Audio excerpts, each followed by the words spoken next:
ಒಂದು ಸಮಬಾಹು ತ್ರಿಭುಜದ ವಿಸ್ತೀರ್ಣವು 16√3 ಚದರ ಸೆಂಟಿಮೀಟರ್ ಆದರೆ ಅದರ ಸುತ್ತಳತೆ. ಸಮಬಾಹು ತ್ರಿಭುಜದ ವಿಸ್ತೀರ್ಣಕ್ಕೆ ಸೂತ್ರ ಏನಿದೆ ಅಂತಂದ್ರೆ equilateral triangle, area of equilateral triangle. So area is given by √3/4 into a square. A ಅಂತಂದ್ರೆ ಇಲ್ಲಿ ಸಮಬಾಹು ತ್ರಿಭುಜದ ಬಾಹುವಿನ ಅಳತೆ. 3 ಬಾಹುಗಳು ಸಮವಾಗಿರೋದ್ರಿಂದ ಒಂದು ಬಾಹುವಿನ ಅಳತೆಯನ್ನು ನಾವಿಲ್ಲಿ ಎ ಅಂತ ಟ್ರೀಟ್ ಮಾಡ್ತೀವಿ. ಇಲ್ಲಿ ವಿಸ್ತೀರ್ಣ ಅವರೇ ಕೊಟ್ಟಿದ್ದಾರೆ. ಎಷ್ಟು ಕೊಟ್ಟಿದ್ದಾರೆ ಅಂತಂದ್ರೆ 16√3 ಅಂತ ಕೊಟ್ಟಿದ್ದಾರೆ. Therefore √3/4 into a square equal to 16√3. √3 cancel ಮಾಡ್ರಿ, 4ನ ಕ್ರಾಸ್ ಮಲ್ಟಿಪ್ಲೈ ಮಾಡ್ರಿ. A square equal to 16 into 4. A square equal to 16 into 4 ಆದ್ರೆ ಎ ಈಕ್ವಲ್ ಟು ±√16 ಇಂಟು 4 ಅಂತ ಬರ್ತದೆ ಆನ್ಸರ್. ಬಟ್ ಇಲ್ಲಿ ಎ ಅಂತಂದ್ರೆ ಒಂದು ಸೈಡ್ ಆಗಿರೋದ್ರಿಂದ ಈ ಮೈನಸ್ ಅನ್ನು ನಾವೇನ್ ಮಾಡ್ಬೋದು ಅಂದ್ರೆ ಇಗ್ನೋರ್ ಮಾಡ್ಬೋದು. ಸೊ ಜಸ್ಟ್ ರೂಟ್ ಅಂತ ತಗೊಳ್ಳೋಣ. 16ರ ವರ್ಗಮೂಲ 4 ಇಂಟು 4ರ ವರ್ಗಮೂಲ 2. 4 2 8 ಅಂದ್ರೆ ಸಮಬಾಹು ತ್ರಿಭುಜದ ಈ ರೀತಿ ಸಮಬಾಹು ತ್ರಿಭುಜ ಇದ್ರೆ ಅದರ ಒಂದು ಬಾಹುವಿನ ಅಳತೆ 8 ಸೆಂಟಿಮೀಟರ್ ಇದೆ. ಹಾಗಾದ್ರೆ ಉಳಿದ 2 ಬಾಹುಗಳ ಅಳತೆ ಕೂಡ 8 ಸೆಂಟಿಮೀಟರ್ ಇರ್ತದೆ. ಯಾಕಂದ್ರೆ ಇದು ಸಮಬಾಹು ತ್ರಿಭುಜ. ನಮಗೆ ಬೇಕಾಗಿರೋದು ಸುತ್ತಳತೆ ಆಗಿರೋದ್ರಿಂದ 8 3 24. 8 + 8 + 8 8 3 24 centimetre. So second option is the correct option. Next question. 2 ಸಮರೂಪ ತ್ರಿಭುಜಗಳ ವಿಸ್ತೀರ್ಣಗಳು ಕ್ರಮವಾಗಿ 4 ಚದರ ಸೆಂಟಿಮೀಟರ್ ಮತ್ತು 9 ಚದರ ಸೆಂಟಿಮೀಟರ್ ಆಗಿವೆ. ಅವುಗಳ ಅನುರೂಪ ಬಾಹುಗಳ ಅನುಪಾತ ಅಂತ ಕೇಳ್ತದೆ. ಒಂದು ಪ್ರಮೇಯ ಇದೆ, ಥಿಯರಂ. ಏನಿದೆ ಅಂತಂದ್ರೆ 2 ಸಮರೂಪ ತ್ರಿಭುಜಗಳ ವಿಸ್ತೀರ್ಣಗಳು ಅವುಗಳ ಅನುರೂಪ ಬಾಹುಗಳ ವರ್ಗಗಳ ಅನುಪಾತದಲ್ಲಿರುತ್ತವೆ ಅಂತ ಹೇಳ್ತಾರೆ. ಅಂದ್ರೆ ಬಾಹುಗಳ ಅಳತೆ ಏನಿರುತ್ತಲ್ಲ ಅದರ ವರ್ಗಗಳ ಅನುಪಾತಕ್ಕೆ ಅವುಗಳ ವಿಸ್ತೀರ್ಣಗಳಿರ್ತವೆ ಅಂತ. ಇಲ್ಲಿ ವಿಸ್ತೀರ್ಣಗಳನ್ನೇ ಅವ್ರು ಕೊಟ್ಟಿರೋದ್ರಿಂದ ಬಾಹುಗಳನ್ನ ಕಂಡುಹಿಡಿಬೇಕಾದ್ರೆ ವರ್ಗ ಮೂಲ ಕಂಡುಹಿಡಿಬೇಕು. ಬಾಹುಗಳಿಂದ ವಿಸ್ತೀರ್ಣಕ್ಕೆ ಹೋಗ್ಬೇಕು ಅಂದ್ರೆ ವರ್ಗ,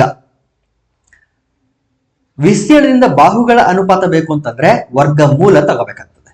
ಸೊ ಏನಿರೋದು ಸೆಂಟೆನ್ಸ್ ಅಂತಂದ್ರೆ ಸಮರೂಪ ತ್ರಿಭುಜಗಳ ವಿಸ್ತೀರ್ಣಗಳು ಅವುಗಳ ಬಾಹುಗಳ ವರ್ಗಗಳ ಅನುಪಾತದಲ್ಲಿ ಇರುತ್ತವೆ ಅಂತ ನಾನು ಹೇಳ್ತಿರೋದು. ಇದನ್ನ ಈ ರೀತಿ ತ್ರಿಭುಜಗಳಿದೆ ಅಂತ ಅನ್ಕೊಳ್ರಿ. ಫಾರ್ ಎಕ್ಸಾಂಪಲ್ ಇದು A B C D E F.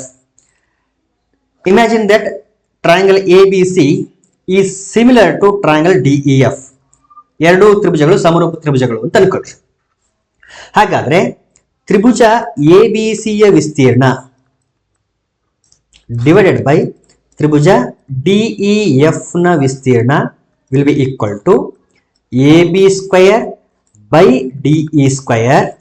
This will be equal to AC square by DF square and this will be equal to BC square by EF square. ನೋಡಿ, ಸಮರೂಪ ತ್ರಿಭುಜಗಳ ವಿಸ್ತೀರ್ಣಗಳ ಅನುಪಾತ ಅವುಗಳ ಅನುರೂಪ ಬಾಹುಗಳ ವರ್ಗಗಳ ಅನುಪಾತದಲ್ಲಿರುತ್ತದೆ. ಇದನ್ನ ನಾನು ಹೇಳ್ತಾ ಇರೋದು. ಇಲ್ಲಿ ಬಾಹುಗಳು ಬೇಕು ಅಂತಂದ್ರೆ ವಿಸ್ತೀರ್ಣಕ್ಕೆ ನಾವೇನ್ ಮಾಡ್ಬೇಕಾಗುತ್ತೆ ಅಂತಂದ್ರೆ ವರ್ಗಮೂಲ ತಗೋಬೇಕು. ಯಾಕಂದ್ರೆ ಬರೀ ಬಾಹುಗಳು ಬೇಕು, ಈ ವರ್ಗ ಬೇಡ ಅಂತಂದ್ರೆ ಇಲ್ಲಿ ವಿಸ್ತೀರ್ಣಕ್ಕೆ ವರ್ಗಮೂಲ ತಗೊಳ್ಬೇಕಾಗ್ತದೆ. ಇಲ್ಲಿ ವಿಸ್ತೀರ್ಣಗಳು 4 ಮತ್ತೆ 9 ಅಂತ ಕೊಟ್ಟಿರೋದ್ರಿಂದ, ಅಥವಾ ಇದನ್ನ 4 ಅನುಪಾತ 9 ಅಂತ ತಗೊಂಡ್ರೆ ಅದರ ಬಾಹುಗಳು ಯಾವ ರೀತಿ ಇರ್ತವೆ ಅಂದ್ರೆ ವರ್ಗಮೂಲ 9 ವರ್ಗಮೂಲ 4 ವರ್ಗಮೂಲ 9 ಅಂದ್ರೆ 2:3. Fourth option correct. 16 ಸೆಂಟಿಮೀಟರ್ ಬಾಹುವುಳ್ಳ ಸಮಬಾಹು ತ್ರಿಭುಜದ ವಿಸ್ತೀರ್ಣ. ಆಗಲೇ ಸೂತ್ರ ಹೇಳಿದೆ ನಿಮಗೆ.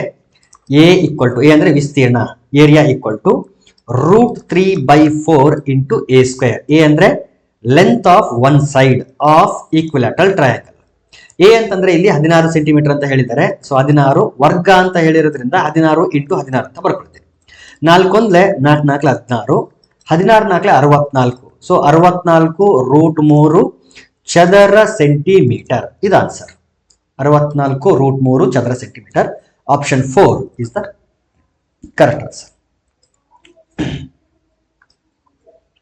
Next question. ಒಂದು ಆಯತದ ಉದ್ದ ಮತ್ತು ಅಗಲಗಳ ಅನುಪಾತ 2:1 ಆಗಿದೆ.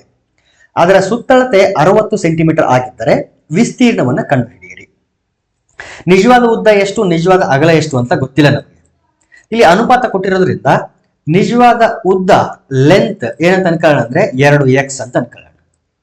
ಇನ್ನು ಅಗಲ ಬ್ರೆಡ್ತ್ ಏನಂತ ಅನ್ಕೊಳ್ಳೋಣ ಅಂದ್ರೆ 1x ಅಥವಾ x. ಅಂದ್ರೆ ಕಾಮನ್ ಫ್ಯಾಕ್ಟರ್ ನ ಕ್ಯಾನ್ಸಲ್ ಮಾಡಿದ ಮೇಲೆ ಇಲ್ಲಿ ಅನುಪಾತ ರೂಪದಲ್ಲಿ ಬರ್ತದೆ. ಆ ಕಾಮನ್ ಫ್ಯಾಕ್ಟರ್ ನ x ಅಂತ ಅನ್ಕೊಂಡ್ರೆ ನಿಜವಾದ ಉದ್ದ ಮತ್ತು ಅಗಲಗಳು ಸಿಗ್ತವೆ.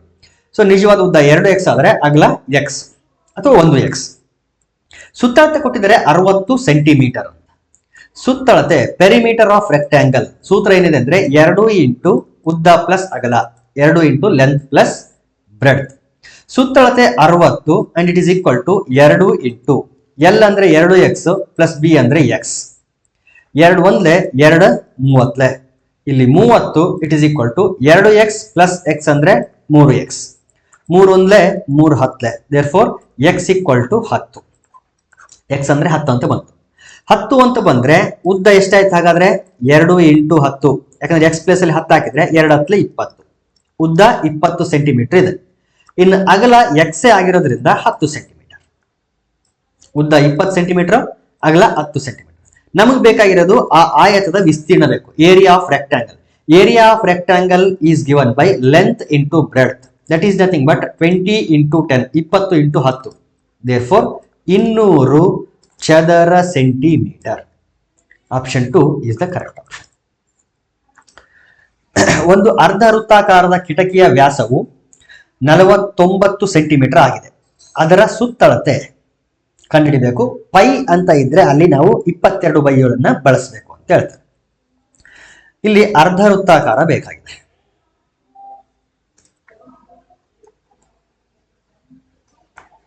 ಇದು ವೃತ್ತ,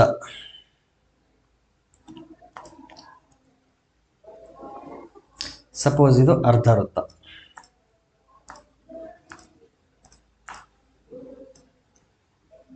ಇದು ಬೇಡ ನಮಗೆ, ಯಾಕಂದ್ರೆ ಸೆಮಿ ಸರ್ಕಲ್ ಬೇಕು, ಅರ್ಧ ವೃತ್ತ ಬೇಕು.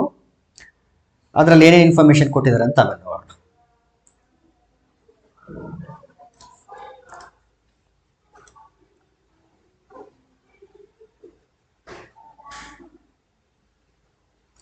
ಓಕೆ, ಈಗ ನೋಡಿ ಏನ್ ಕೊಟ್ಟಿದ್ದಾರೆ ಅಂತಂದ್ರೆ ಡಯಾಮೀಟರ್ ಕೊಟ್ಟಿದ್ದಾರೆ, ವ್ಯಾಸ ಇಲ್ಲಿಂದ ಇಲ್ಲಿವರೆಗೆ. ಟೋಟಲ್ ಲೆಂತ್ ಎಷ್ಟಿದೆ 49 ಸೆಂಟಿಮೀಟರ್ ಇದೆ. ಟೋಟಲ್ 49 ಸೆಂಟಿಮೀಟರ್ ಇದೆ ಅಂತಂದ್ರೆ ರೇಡಿಯಸ್ ನೋಡಿ, ಡಯಾಮೀಟರ್ 49 ಸೆಂಟಿಮೀಟರ್ ಆದ್ರೆ ವ್ಯಾಸ, ರೇಡಿಯಸ್ ಎಷ್ಟಿರುತ್ತೆ ಅಂದ್ರೆ 49ರ ಅರ್ಧ ಅಂದ್ರೆ 49/2 ಸೆಂಟಿಮೀಟರ್ ಇರ್ತದೆ. ಇದು ರೇಡಿಯಸ್ ಆಫ್ ದಿ ಸರ್ಕಲ್.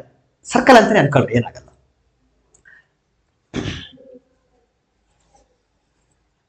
ಈ ಆಕಾರದ ಸುತ್ತಳತೆ ಬೇಕು ನಮಗೆ.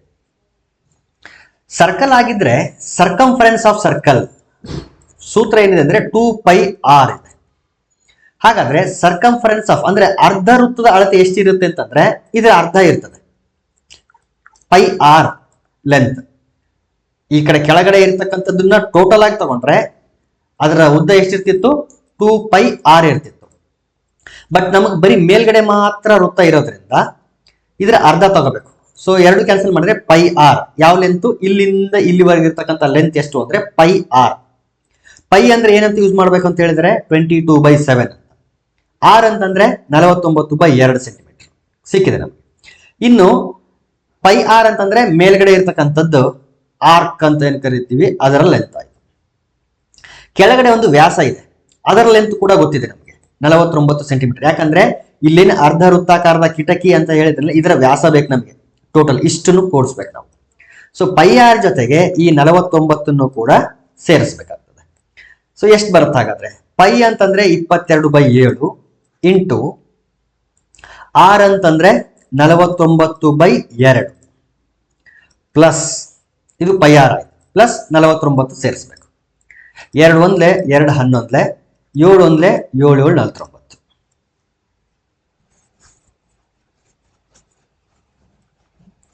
ಸೊ 11 7 77 ಪ್ಲಸ್ 49, 77 ಪ್ಲಸ್ 49 ಎರಡನ್ನ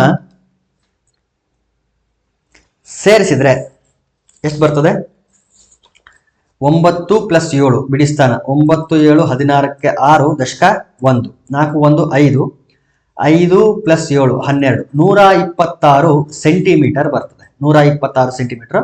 option 2 is the correct option. Next question 80 metre into 20 metre ವಿಸ್ತೀರ್ಣದ ಒಂದು ಆಯತಾಕಾರದ ನಿವೇಶನದ ಬದಲಾಗಿ ಅಷ್ಟೇ ವಿಸ್ತೀರ್ಣದ ಚೌಕಾಕಾರದ ನಿವೇಶನವನ್ನು ಕೊಳ್ಳಲು ಜಾನ್ ಬಯಸಿದ.